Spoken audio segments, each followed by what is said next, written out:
नमस्कार बंधुरा आशा करी तुम्हारा सकले खूब भालो आछो सुस्थ आछो आमिओ भालो आछि। प्रतिदिनेर मतन आजके एकटा दुर्दान्त स्वादेर माछेर झोलेर रेसिपि निये हाजिर हये गेछि। आमार आजकेर रेसिपि मागुर माछेर झोल।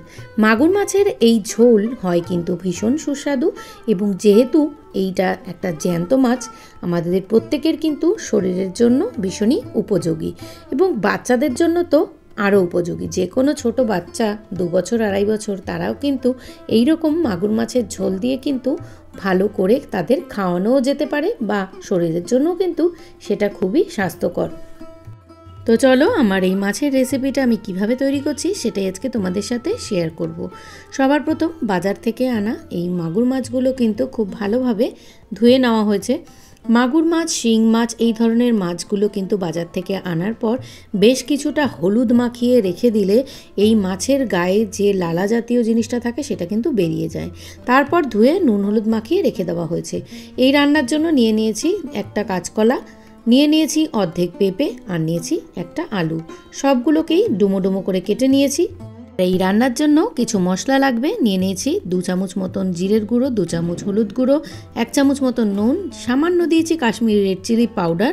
যেহেতু আমি কোনো গোটা লঙ্কা ব্যবহার করছি না, তোমরা যদি বাচ্চাদের জন্য করো এই কাশ্মীরি লঙ্কার কিন্তু ব্যবহার একেবারেই করবে না। তো সমস্ত মশলাটাকে জল দিয়ে বেশ কিছুক্ষণ ভিজিয়ে রেখে দিয়েছি। চলো রান্নাটা শুরু করা যাক। আমি এখানে 3 টেবিল স্পুন মতন তেল নিয়েছি। তেলের মধ্যে সামান্য জিরা ফোড়ন দিয়েছি। তারপর এখানে আমি কিন্তু আলুগুলোকে দিয়ে খুব ভালোভাবে আলুগুলোকে ভেজে নিয়েছি। আলুগুলো বেশ খানিকক্ষণ ভাজা হয়ে যাওয়ার পর আমি এখানে দিয়ে দিয়েছি পেঁপে। পেঁপেটাও কিন্তু বেশ কিছুক্ষণ একটু ভেজে নিতে হবে। তারপর এর মধ্যে দিয়ে দেব কাঁচকলা। কাঁচকলাটা দিয়েও কিন্তু সমস্ত সবজিগুলো খুব ভালোভাবে এভাবেই ভেজে নিতে হবে মিডিয়াম টু লো ফ্লেমে। ভিডিওটা চলতে চলতে একটা ছোট্ট অনুরোধ, যারা আজকে আমার পরিবারে নতুন তাদেরকে জানাই অসংখ্য ভালোবাসা। যদি তোমরা ভিডিওটা আজকে নতুন দেখে থাকো অবশ্যই কিন্তু ভিডিওটাতে একটা লাইক করে পাশে থাকা বেল নোটিফিকেশনটা অন করে আমার পরিবারের সদস্য হওয়ার অনুরোধ রইল। তো দেখো সমস্ত সবজিগুলো কিন্তু খুব সুন্দরভাবে আমি ভেজে নিয়েছি।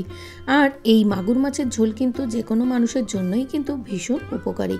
তো শীতকাল থাকতে থাকতেই কিন্তু এই মাগুর মাছটা খেতে হয়। খুব একটা গরম পড়ে গেলে কিন্তু জ্যান্ত মাছের কিন্তু অতটা বেশি খাওয়ার চল থাকে না। তো শীতে আর এই সময় যদি তোমরা এইরকম পাতলা ঝোল একটা করো সেটা কিন্তু খেতে খুবই ভালো লাগে। এরপর যে মাগুর মাছগুলো আমি রেখেছিলাম সেগুলোকে দিয়ে সেগুলোকে খুব ভালোভাবে কিন্তু কষিয়ে নিচ্ছি। এই ধরনের মাছ কিন্তু কখনোই তেলে ভেজে করতে নেই, তাহলে কিন্তু মাছের একদম পুষ্টিগুণ নষ্ট হয়ে যায়। জাস্ট তেলের মধ্যে হালকা সাঁতলে নিয়েই কিন্তু এই রান্নাটাকে করতে হবে। এর মধ্যে আমি দিয়ে দেবো একটা ছোট তেজপাতা।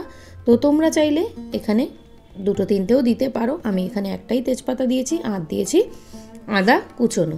আর আগে থেকে যে মশলাটা আমি তৈরি করে রেখেছিলাম সেই মশলাটাকে দিয়ে দিয়েছি। খুব ভালোভাবে কিন্তু এবার সমস্ত মশলাগুলো দিয়ে মিডিয়াম টু লো ফ্লেমেই কিন্তু কষাতে হবে। এখানে আঁচটা কিন্তু হাই ফ্লেমে রাখা যাবে না, তাহলে কিন্তু এই মশলাগুলো কড়াতে ধরে যেতে পারে। তো কয়েক সেকেন্ড খুব ভালোভাবে কষিয়ে নিতে নিতে যখন দেখবে যে কড়া থেকে তেলটা ছেড়ে আসছে তখন কিন্তু এখানে ঝোলের জন্য এখানে জলের ব্যবহার করতে হবে। তো জলটা কিন্তু তোমরা তোমাদের পরিমাণ মতনই দেবে, যে যতটা পরিমাণ ঝোল খাবে ততটুকু। আমি এখানে রান্নার স্বাদের জন্য এখানে দিয়ে দিয়েছি 4টে গোটা কাঁচা লঙ্কা। তো এখানে যদি এটা বাচ্চাদের জন্য করো অবশ্যই এখানে কিন্তু কোনো গোটা লঙ্কার ব্যবহারও করার দরকার নেই। আর যেহেতু যদি বড়রা খায় তাহলে তোমরা কাশ্মীরি রেড চিলি পাউডার বা সামান্য কাঁচা লঙ্কা বাটাও তোমরা দিতে পারো, কিন্তু আমি আজকে কোনো কাঁচা লঙ্কা বাটার ব্যবহার করিনি। তো দেখো সব কিছু খুব সুন্দরভাবে মিশিয়ে নিয়েছি এবং আমার মনে হলো আমার এখানে আরও একটা তেজপাতা লাগবে, তো তাই জন্য পরে আমি আরও একটা তেজপাতা এখানে অ্যাড করলাম। তো এরপর আমি ঝোলের জন্য এখানে বেশ কিছুটা গরম জল এখানে ব্যবহার করছি। তো রান্নাতে বা মাছের ঝোলে গরম জল ব্যবহার করলে সেই ঝোলের স্বাদ কিন্তু সবসময়ের জন্যই ভালো হয় এবং রান্নার মধ্যে যে তাপমাত্রাটা থাকে সেটা কিন্তু বজায় থাকে। ঠান্ডা জল দিলে সেটা কিন্তু নষ্ট হয়ে যাওয়ার চান্স থাকে। তো দেখো আমি এখানে বেশ কিছুক্ষণ কিন্তু একটু ফুটিয়ে নেব ঝোলটা। তো দেখো পুরোপুরি কিন্তু আমাদের মাছের ঝোলটা রেডি।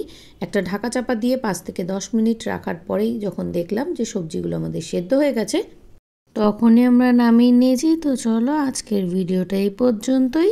সকলে ভালো থেকো, সুস্থ থেকো। আবার আসবো পরবর্তীতে নতুন রেসিপি।